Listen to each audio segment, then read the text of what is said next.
Assalamualaikum warahmatullahi wabarakatuh. Perkenalkan, saya Salma Zakia Dewi dari kelas A3 BK 2024 dengan NIM 24010102. Kali ini saya akan membuat video tentang aplikasi ATP atau cara mengaplikasikan aplikasi ATP. Nah, sebelumnya saya buka terlebih dahulu aplikasinya. Yang ini ya, ATP SMA. Tampilan awalnya itu akan seperti ini ya, teman-teman. Nah, sebelumnya saya sudah memiliki hasil dari ITP atau Inventory Tugas Perkembangan SMA kelas 10. Saya sudah memiliki 36 hasil dari peserta didik SMA.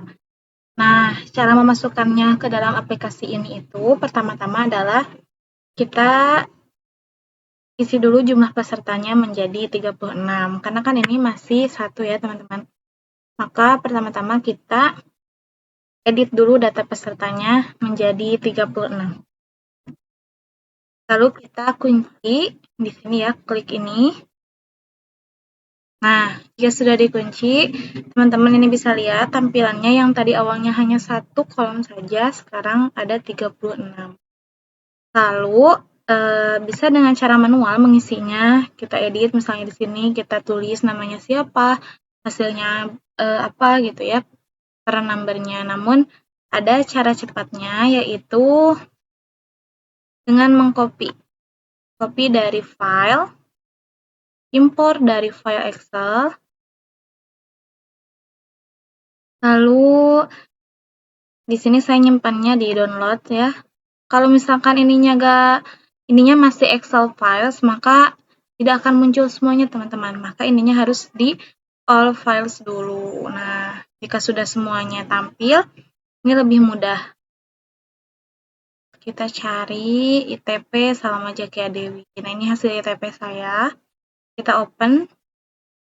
Lalu kita tunggu beberapa saat. Ini cara cepatnya ya teman-teman, agar memudahkan kita untuk menginputnya ke dalam aplikasi ATP ini. Karena kalau semisalnya satu persatu bisa, namun lebih lambat gitu ya. Kalau pakai cara ini, import dari file, maka akan lebih mudah dan lebih cepat. Nah, kita tunggu beberapa saat.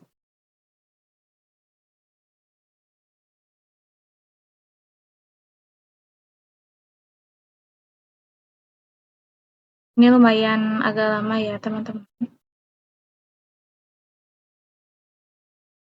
Nah, ini sudah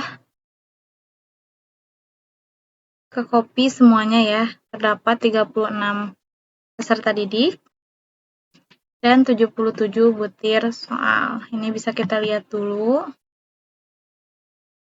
Oh ya, ini sudah komplit hasilnya. Maka setelah ini apa yang harus kita lakukan adalah mengecek apakah semuanya ini sudah terisi atau ada yang masih kurang. Ngeceknya di mana? Bisa ada eksekusi, hitung skor peserta. Atau bisa juga klik tombol ini ya, petir ini, untuk melihat skor pesertanya. Nah, jika semuanya sudah komplit, maka tidak akan ada pemberitahuan apapun gitu ya, karena ini sudah komplit semuanya. Namun, jika kita ingin melihat kalau semisalnya kita agak keisi, maka bagaimana tampilannya gitu. Nah, kita boleh coba dulu ya. Misalnya, sini saya akan menghapus salah satu nomor. 2 nomor aja ya, 2 kolom. Nah, lalu kita eksekusi hitung skor peserta. Nah, maka akan ada peringatan ya teman-teman, karena semuanya itu harus keisi. Jadi kalau misalkan kosong, itu kita gak bisa melakukan ke analisis selanjutnya. Di sini baris kolom yang masih kosong harus diisi A, B, C, D. Yaitu nomor 2,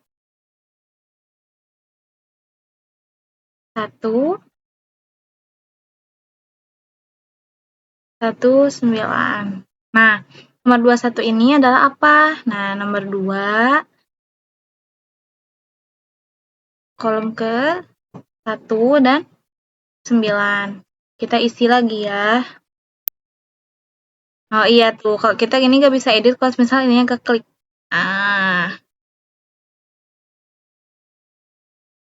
Itu kadang kita lupa. Jadi harus diingat ya teman-teman, kalau misalkan mau ngedit ininya klik dulu. Kalau sudah, kunci. Sekarang kita coba cek lagi nih di eksekusinya penghitungan skor pesertanya gimana. Nah, ini sudah komplit ya teman-teman. Sudah tidak ada peringatan.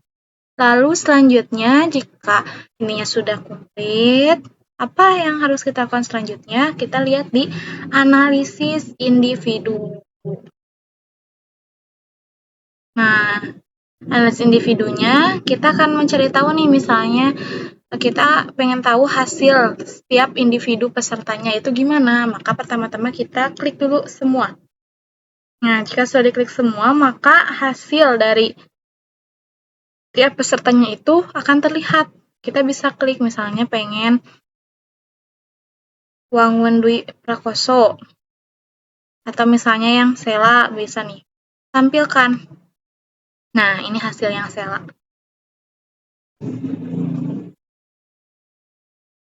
Nah, ini ada rata-rata individu. Rata-rata individunya itu adalah yang berwarna biru keunguan ya. Nah, ini tuh rata-rata individu. Kalau yang kuning ini rata-rata kelompok. Kalau hijau tuh kelompoknya atau kelas gitu ya, teman-teman. Lalu ini yang merah ini adalah hasil dari individu. Kita bisa lihat di detail. Nah, CV individu ini adalah tingkat perkembangan individunya atau si Sela, Melani, Nurlaila ini. Sedangkan TP kelompok ini adalah tingkat perkembangan kelompoknya atau satu kelasnya. Gitu. Nah, maka di sini misalnya landasan religiusnya 4,83, TP kelompoknya 4,51, maka ini sudah bagus ya perkembangannya. Kalau misalnya nih ada yang kurang, penerimaan diri dan pengembangannya 4,33, sedangkan TP kelompoknya 4,72, maka itu harus diberikan layanan gitu ya, layanan bimbingan. Namun karena ini individu, maka layanan yang harus diberikan adalah konseling individual. Gitu teman-teman. Nah, ini detailnya ya. Kita bisa cek di sini. Ini hasil grafiknya. Selanjutnya, nah ini bisa kita cari ya satu-satu. Pengen melihat Wangun, tampilkan. Langsung ada. Cari, tampilkan. Ada semuanya 36 peserta bisa kita lihat. Lalu, ini ada disfrek nilai. Atau frekuensi nilainya. Sedangkan 8 butir tertingginya. Nah, ini 8 butir tertinggi pada Sari. Di Sari ini butirnya tingginya 6 peran sosial sebagai pria atau wanita, kesadaran tanggung jawab, kematangan emosional. Nah, ini berarti dia sudah mampu gitu ya pada aspek perkembangan ini. Lalu ini apa sih? Ada butir 6, 3, 6 strip 4, 6 strip 6. Nah, kita bisa lihatnya di mana? Di sini teman-teman. Ada browser ranah soal atau lambangnya kayak buku, kita bisa buka. Tadi apa? 6 strip 3, maka kita klik 6 strip 3. Nah, di sini ada 4. Ini adalah keempat tema layanan yang bisa kita buat sebagai guru BK gitu ya. Oke, nah ini kan ada 8 butir tertinggi. Ada juga 8 butir terendah. Nah, 8 butir terendah ini adalah yang perlu kita kasih layanan konseling individual terhadap peserta didik ini, khususnya Sari gitu ya.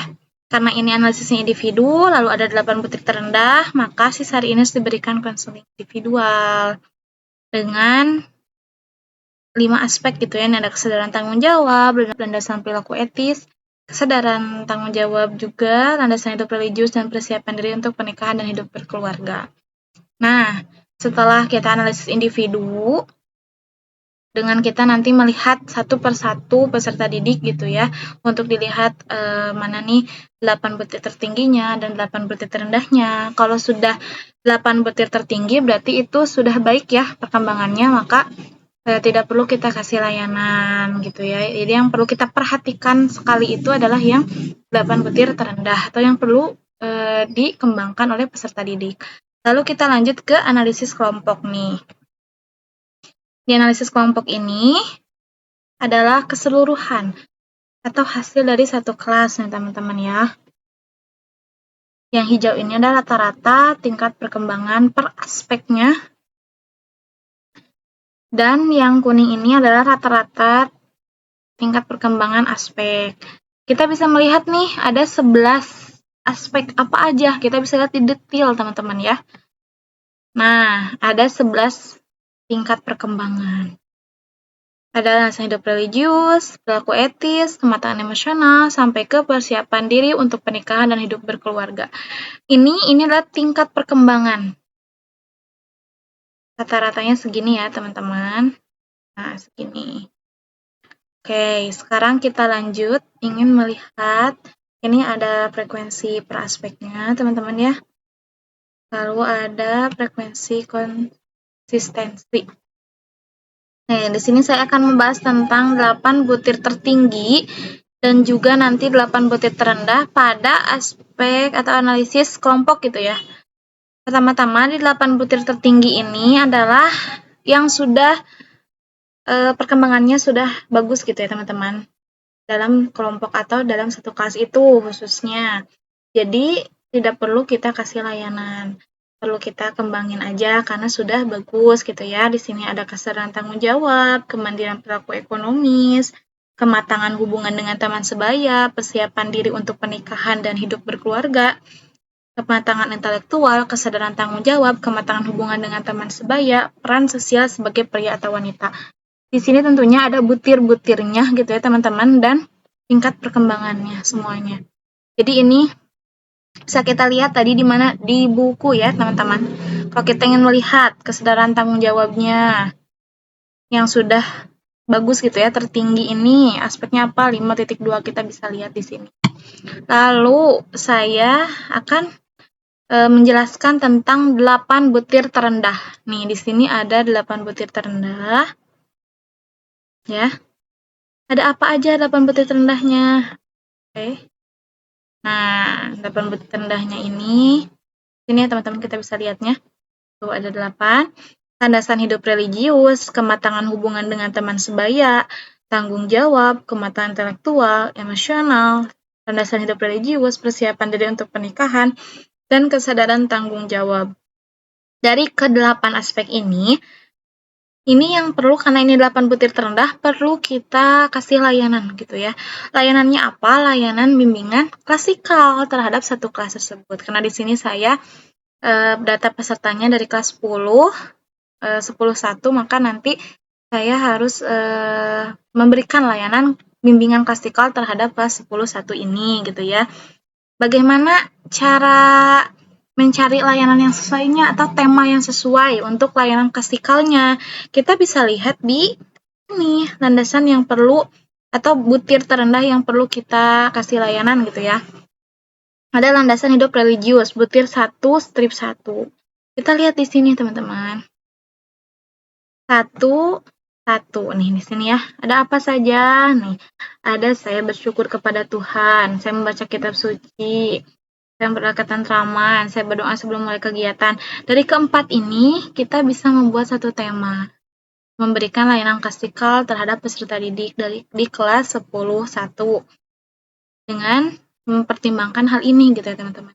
Tentunya sama. Yang kedua juga kematangan hubungan dengan teman sebaya. 10 strip 5. Kita lihat 10 strip 5. Nih, saya mengerjakan tugas-tugas kelompok dengan sungguh-sungguh memahami. Berarti ini kan yang perlu ditingkatkan dalam aspek perkembangan individu di kelas tersebut gitu ya teman-teman, yang kita harus melaksanakan layanan klasikal atau memberikan layanan klasikalnya. Tentunya tidak hanya 1-2 tapi ke-8 butir terendah ini gitu ya teman-teman. Oke. Mungkin itu saja yang bisa saya sampaikan atau saya jelaskan dari mulai data peserta, lalu analisis kelompok, analisis individunya, dari tadi saya menjelaskan butir tertinggi terendahnya gitu ya.